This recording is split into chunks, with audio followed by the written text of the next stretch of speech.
Criei ele como filho, e ele me bateu como se eu não valesse nada. Meu nome é Olinda.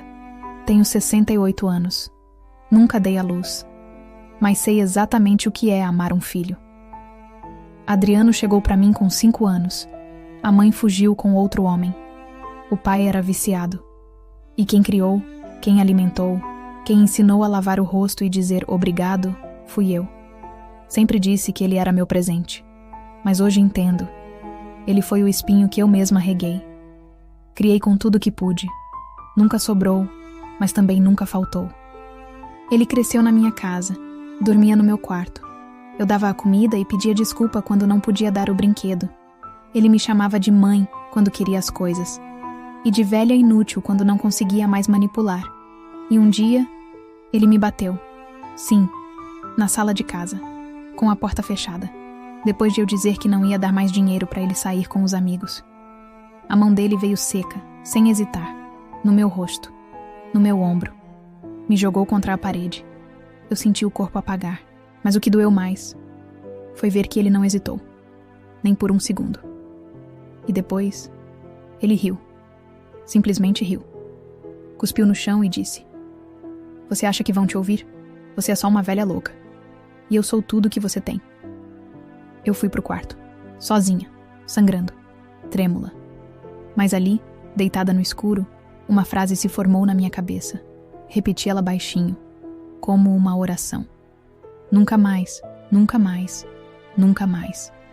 E não foi por raiva, foi por dignidade. Se você já amou alguém que te machucou, se já foi tratada como descartável por quem você criou com amor, fique comigo até o fim dessa história.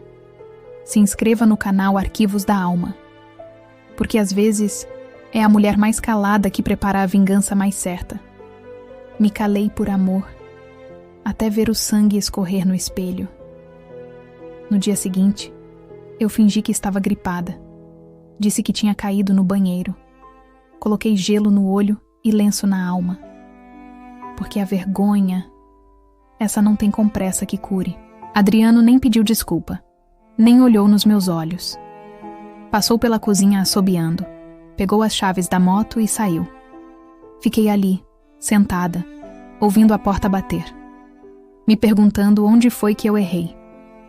E o pior foi perceber que eu sabia exatamente onde, quando deixei o medo ocupar o lugar da autoridade. Foram dias de silêncio. Ele voltava tarde, cheirando bebida, às vezes outra coisa. Falava alto ao telefone. Ria como se nada tivesse acontecido. E eu varria a casa como se pudesse varrer a culpa. Eu passava o café como se aquilo ainda fosse um lar, mas era só cenário.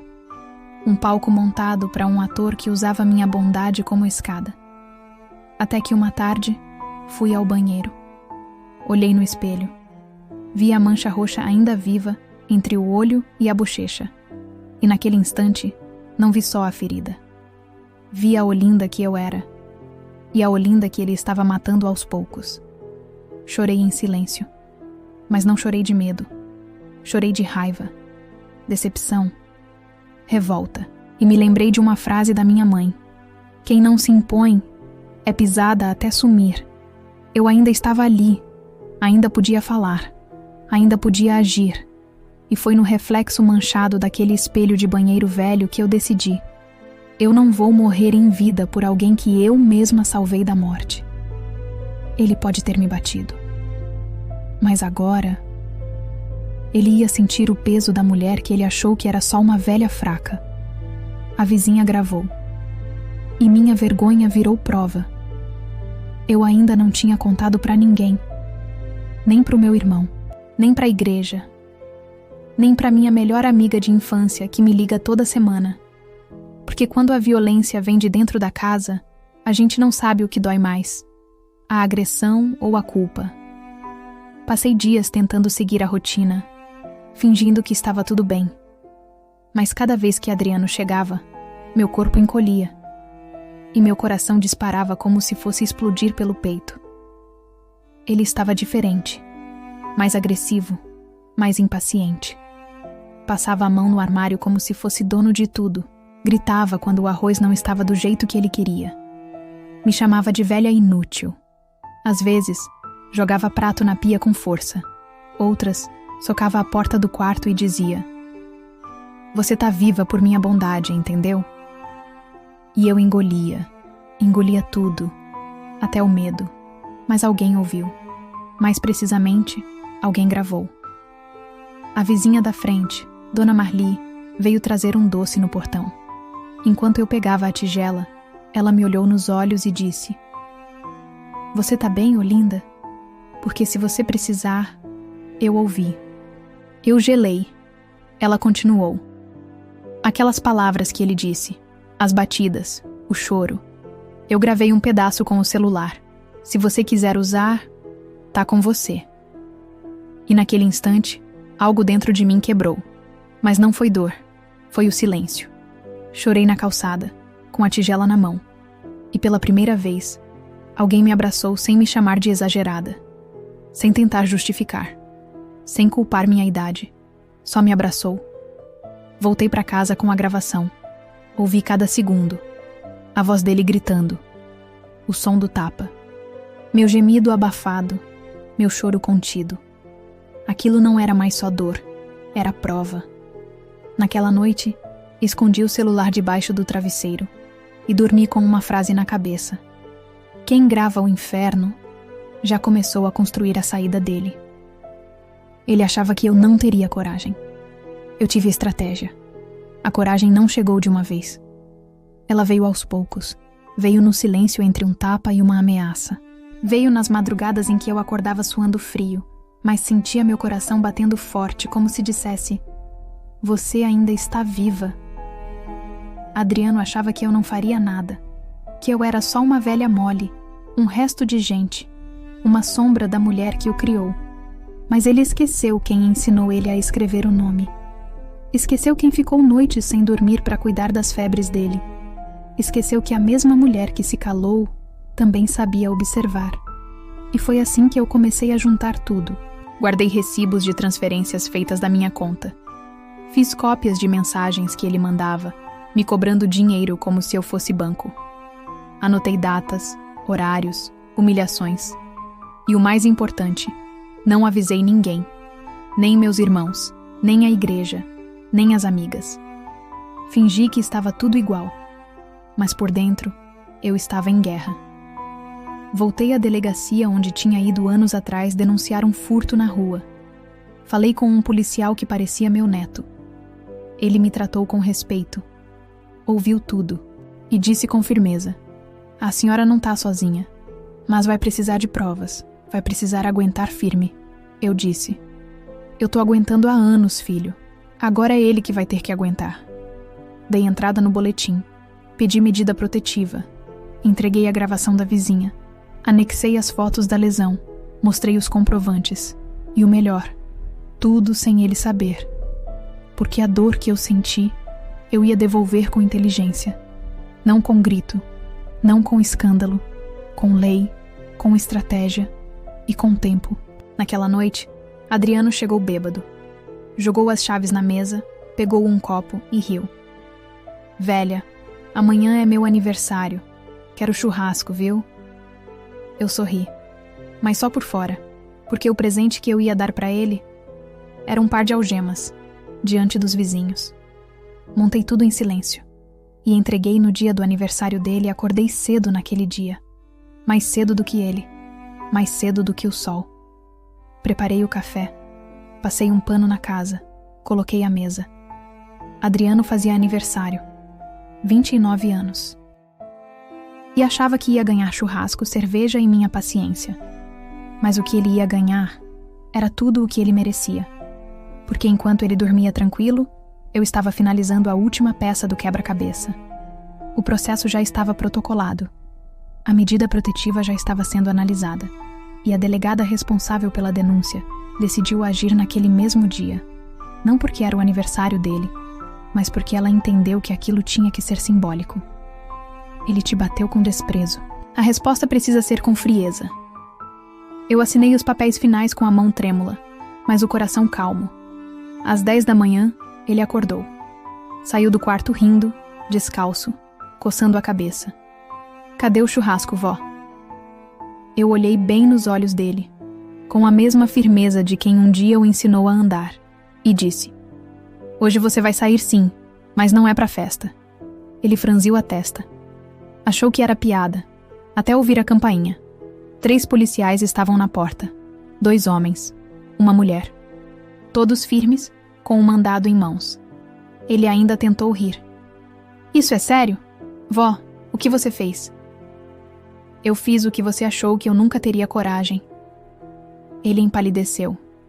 Tentou fugir pela cozinha, mas já estavam cercando. Foi algemado ali mesmo, na frente do portão, com os vizinhos assistindo, com Dona Marli parada do outro lado da rua, segurando uma sacola com pão, e o olhar cheio de alívio. Ele gritou, xingou, cuspiu no chão, me chamou de louca. Mas eu fiquei de pé, sem tremer, sem abaixar os olhos, porque naquele instante eu deixei de ser a mulher agredida e virei a justiça de mim mesma. A polícia chegou com ele rindo, saiu com ele chorando. Adriano sempre teve o riso fácil, principalmente quando humilhava alguém. Ria quando me pedia dinheiro como se fosse favor. Ria quando quebrava as coisas da casa. Ria quando dizia: Você não tem ninguém, velha, só eu. E no início daquela manhã, ele também estava rindo, com a blusa aberta no peito, o ego inflado, achando que o mundo ainda girava na palma da mão dele. Mas o riso não sobrevive ao som da algema. Quando o policial leu o mandado, a voz dele embargou. Tentou dizer que era engano, que eu estava confusa por causa da idade, que era coisa de família. Mas ali não era mais só família, era justiça. Ele olhou para mim e gritou: Você me criou, você é minha mãe. E eu respondi: Eu te criei, mas não criei um monstro. Foi aí que ele quebrou. As pernas falharam. As lágrimas vieram. As palavras sumiram. O homem que me bateu. Agora era só um menino desmoronando na frente de todos. Os vizinhos estavam em silêncio. Dona Marli fez o sinal da cruz. A rua parecia parada no tempo. E eu respirei fundo. E pela primeira vez em anos, senti que estava viva de novo. Quando o camburão saiu, olhei para dentro de casa. Vi o sofá velho, o piso gasto e o espelho rachado da sala. Mas não vi mais o medo, porque o medo morava com ele. E agora ele tinha ido embora. Naquela tarde, a delegada me ligou. Disse que ele confessou parte das agressões. Disse que ele chorou no depoimento. Disse que seria liberado sob fiança, mas que teria medida restritiva, acompanhamento psicológico e processo formal por lesão corporal contra a idosa. Ele nunca mais vai poder chegar perto da senhora, Dona Olinda. Foi o que ela disse. E eu desliguei o telefone com uma certeza. O que me mantinha presa não era a porta. Era o medo de perdê-lo. Mas hoje, perder ele foi me reencontrar. Hoje ele responde por agressão. E eu nunca mais me escondi. Depois que ele foi embora, a casa ficou estranhamente silenciosa. Sem gritos, sem pratos estalando na pia, sem a sombra de um homem andando de um lado para o outro como um predador. Era como se as paredes estivessem respirando alívio. Nos primeiros dias, eu me sentia perdida. Andava de um cômodo ao outro sem saber o que fazer. Ouvia meu próprio passo. E parecia estranho, mas aos poucos, o silêncio deixou de ser vazio e virou paz. Voltei a colocar minhas plantas na janela. Troquei as cortinas. Doei as roupas dele. Lavei os lençóis com força, como se pudesse tirar os últimos restos dele do ar. E fui ao centro. De cabeça erguida, as pessoas olhavam. Algumas com pena, outras com admiração. Mas ninguém mais me olhava como coitada. Na feira, a moça do tomate disse: Dona Olinda, que coragem a sua! A senhora fez o que muita mulher tem medo. E eu respondi com um sorriso curto: Coragem não é bater de volta, é levantar sem medo de cair de novo. Na delegacia, fui chamada para dar mais um depoimento. Adriano está respondendo por agressão, lesão corporal, ameaça e abuso financeiro. Ele agora tem um advogado de ofício. Eu tenho a verdade e a dignidade. Voltei a frequentar a igreja. Algumas senhoras me abraçaram em silêncio. Outras me contaram histórias parecidas. Histórias que ninguém nunca tinha ouvido, porque a vergonha delas também usava um sobrenome da família. E naquele momento, eu entendi. Meu grito não era só meu. Era de outras mulheres, outras vozes, outras dores. E eu, que tinha me escondido de mim mesma, agora me olhava no espelho e dizia: você voltou. Não como antes, mas melhor. A mulher que ele machucou virou a juíza da própria dor. Hoje, quando olho no espelho, vejo cada ruga com respeito, cada mancha com orgulho. Porque eu sobrevivi, não apenas ao tapa, mas ao desprezo, à manipulação, à vergonha que me fazia achar que merecia. A mulher que apanhou calada é a mesma que levantou em silêncio e escreveu sua própria sentença. Adriano ainda responde na justiça. Está proibido de se aproximar de mim. Teve bens bloqueados. E agora precisa aprender a viver com o nome dele sujo, não por fofoca, mas por verdade reconhecida. Eu não desejo o mal, mas também não protejo mais o mal. Passei a me encontrar com outras mulheres no centro comunitário.